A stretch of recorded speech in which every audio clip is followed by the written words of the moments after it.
Hi, welcome to Bookie, which unlock big ideas from world bestsellers in audio, text, and mind map. Please download Bookie at Apple Store or Google Play with more features. Get your free mind snack now. Today we will unlock the book The Little Prince. In the 1940s, World War II swept the world. It brought not only chaos, but also spiritual decline.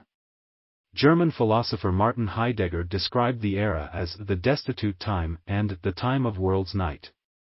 When the darkness descended upon the people in the turbulent age, how should they free themselves from the difficult circumstances? Famous French writer and aviator Antoine de Saint-Exupéry gave his answer in The Little Prince. Both a writer and a pilot, Saint-Exupéry was not the first who wrote about aviation, but he was the first author to explore life and civilization through aviation. In his works, Saint-Exupéry was committed to re-explore spiritual life, which he believed was above intelligence and in line with human needs. It would guide people in their journey of self-discovery and lead to their true essence. In the wake of the war, people, devastated, craved warmth and wisdom to comfort the anguish and vulnerability of their souls. It was where The Little Prince came in. To this day, this book still serves the purpose as the author wished, to nourish people's souls. It is a timeless story that remains a solace to us all. The Little Prince is a children's story that touches even the adults' hearts. As the author said, all grown-ups were once children. From the point of view of a pilot, the book recounts the journey of a young prince who travels to Earth from an alien planet. The irony, fantasy, truth, and philosophy embedded in the story have made it one of the most famous children's books in France and later across the world. It is hailed as one of the most read books after the Bible. The young blonde prince with melancholy eyes and a long scarf that flutters in the wind crosses the vast desert and into our hearts, bringing generations of readers a beautiful tale and the wisdom it contains. Next, let us explore the ageless story written for you and me through three important angles. Part 1, The Boy from the Stars. Part 2, Symbolism. Part 3, The Message Behind the Tale. The narrator of this story is a pilot. When he was 6 years old, he saw an interesting picture in a book. The picture featured a boa constrictor swallowing a beast. He learned to draw a similar picture himself. The first drawing he created was that of a boa constrictor digesting an elephant, but he could only draw the shape.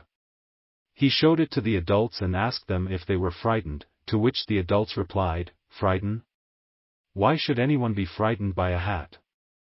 Hence, the young boy made his second drawing, which showed the inside of the boa constrictor. This time, everyone could clearly see an elephant being disgusted inside its stomach. Still, the adults were unmoved. Instead, they told the boy to stop drawing boa constrictors and spend his time learning geography, history, arithmetic, and grammar. The 6-year-old then gave up on pursuing a career as a painter and became a pilot. Years passed, and the pilot has grown into a seemingly serious adult, but in truth, he has always kept his first drawing. When he encounters someone who seems to be clear-sighted, he will show them the picture.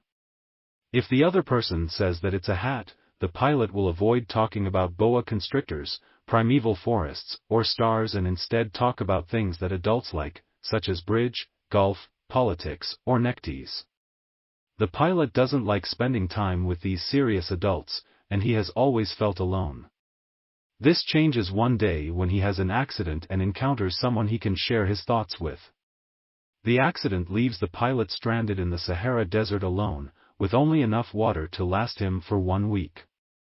Hence, he must fix the engine within a week. On the first night, the pilot sleeps in the quiet desert by himself, completely isolated. But at sunrise, he is awakened by a strange voice that says, "If you please, draw me a sheep." Hearing that, the pilot springs up, utterly shocked. He blinks hard and looks around, only to find an extraordinarily small person before him. The stranger is none other than the Little Prince, our protagonist. Astonished, the pilot stares at the little guy who comes out of nowhere and asks him what he is doing in the desert.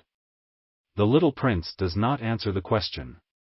Instead, he repeats his request in a low voice.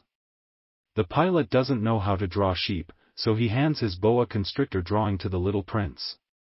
Surprisingly enough, the boy rejects it, saying that he does not want the elephant in the boa constrictor. Stunned by his response, the pilot begins his attempts at drawing a sheep. He makes several drawings for the little prince, who is unsatisfied with all of them on the grounds they are sickly, horned, or too old. The pilot, who is eager to fix his aircraft, becomes impatient, so he draws a box and claims the sheep that the little prince asked for is inside. Unexpectedly, the little prince is pleased and says that this is exactly what he wants. That is how the two characters get to know each other. Through their conversation, the pilot finds out about the little prince's origin. The small boy came from an asteroid called B612, which is not much bigger than a house. On this planet, seeds are hidden out of sight. They sleep quietly under the ground, and then suddenly stretch upward and grow into tender shoots. If it is a seedling of radish or a rose, the little prince would let it grow at will. But if it is a seed of a baobab tree, he must weed it out immediately, for when the baobab tree grows larger, it will occupy the entire planet. Its roots and branches spread everywhere, eventually splitting the planet into pieces. Therefore, the little prince scoured the planet and inspected the seedlings carefully every morning to remove hidden dangers. On his small planet, the little prince took pleasure in watching the setting sun. He could see the sunset at any time just by moving his chair a few steps. One day, when he was particularly sad, the little prince watched the sunset 44 times. Apart from the sunset, there is another that the little prince adores, a rose. This rose was different from other flowers that bloomed and withered quietly on the planet. Before the rose blossomed, she stayed in her bud and dressed herself slowly, day after day, until the sun rose one morning. When she finally showed herself, the little prince was awestruck, and he couldn't help but praise her beauty. The rose was not humble at all, and happily accepted his compliment. As they began to spend more time together, the rose tormented the little prince with her paranoia and vanity. She asked for breakfast. She complained about drafts and wanted him to shield her with a screen or a glass globe and even started to cough. Exhausted, the little prince said to himself softly, "This flower is a very complex creature." Despite his love for the rose, he felt worn out and prepared to leave the planet. On the day of his departure, the little prince carefully cleaned out the small volcanoes on the planet, pulled out the baobab shoots, and watered the rose for the last time. When he was about to put the glass globe over her, the little prince was close to tears. He bade the rose farewell, who said nothing at first. Later on, she broke the silence and confessed that she, too, loved the little prince. But she had been behaving in such a silly manner and failed to express her love to him in ways that he understood. Admitting her fault, the rose asked for the little prince's forgiveness, and hoped that he would find happiness. She also added that she didn't really need a windshield, explaining that her cold was not that bad. As she spoke, she urged the little prince to go, for she did not want him to see her cry. She was a proud flower after all. After saying goodbye to the rose, the little prince began his adventure. He visited 6 nearby asteroids before coming to Earth. The little prince landed in the Sahara Desert. As he wondered if he had come to the wrong planet, the little prince suddenly spotted a snake in the color of moonlight. The snake told the little prince that he was indeed on Earth. It also claimed that it could send him home. The little prince turned down the snake's offer and moved on. He came before a garden, and was surprised to find that all the flowers there looked exactly like his rose. After chatting with them, the little prince learned that these flowers were all roses. He was devastated, because his flower had once said that she was the only one of her kind in the universe. But now, there were 5,000 roses exactly like her in this garden alone. As the little prince wept, a fox appeared in front of him. Struck by the animal's beauty, the little prince wanted to play with it. However, the fox said no, for he had not been tamed. The boy was intrigued and asked what it meant, so the fox explained that to tame something was to establish ties with it. Before being tamed, the fox saw the little prince as merely one of the 100,000 other little boys in the world. Likewise, the fox would be nothing more than the 100,000 other foxes to the little prince. But if he tamed the fox, they would be unique to each other. After explaining the meaning, the fox remembered how boring its current life was, and thus grew the urge to be tamed. If you tame me, the fox told the little prince, it will be as if the sun came to shine on my life. Please, tame me. So the little prince did as he was told. Soon came the day they parted ways. The fox was feeling melancholy, and it almost cried. At the same time, it did not regret being tamed, because it felt immense joy in this relationship. From now on, as long as it saw the wheat field as blonde as the little prince's hair, the fox would feel happy and content. Before they parted, the fox told the little prince a secret.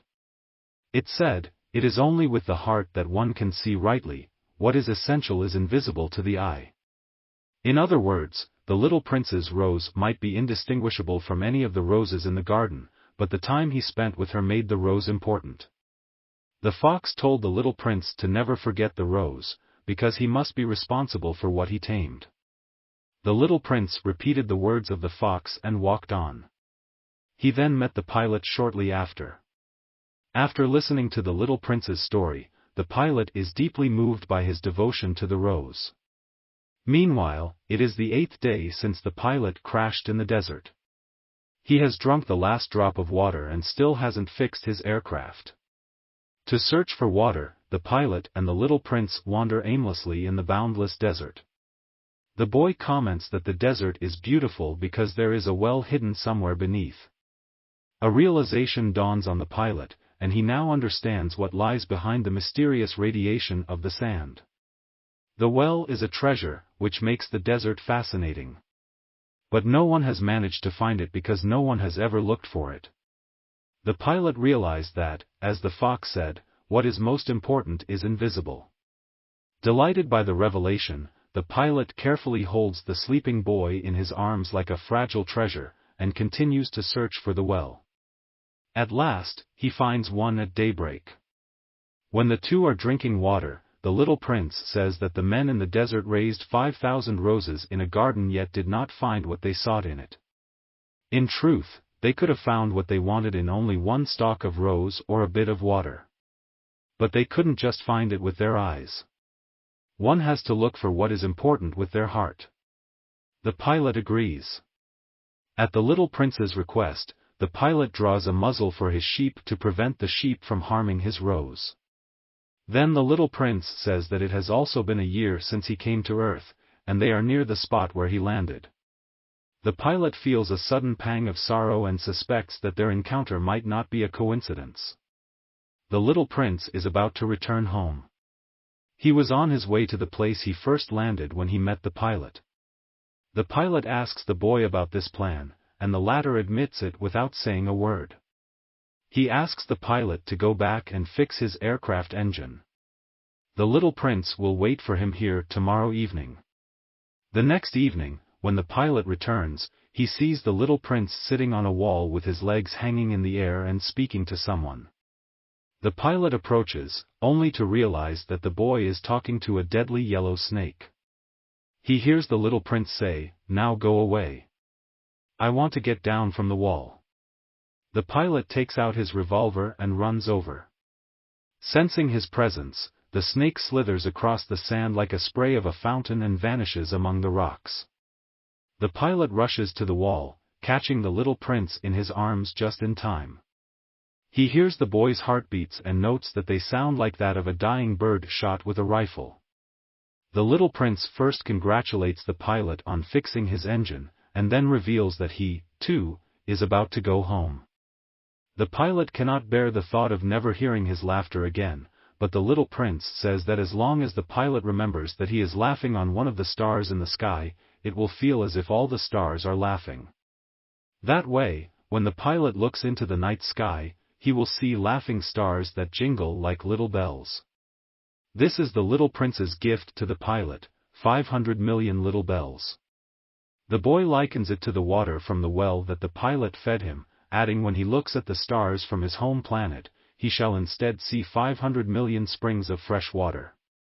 In the end, the little prince explains that his home is too far away and the journey is long. He cannot travel with his body. That is why he asked the snake for help.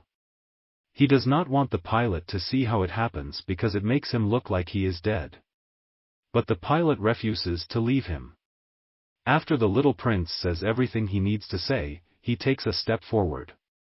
Just then, the snake emerges and flashes past his ankle, and the boy falls as gently as a tree falls. Today we are just sharing limited content. To unlock more key insights of world-class bestseller, please download our app. Just search for Bookie at Apple Store or Google Play. Get your free mind snack now.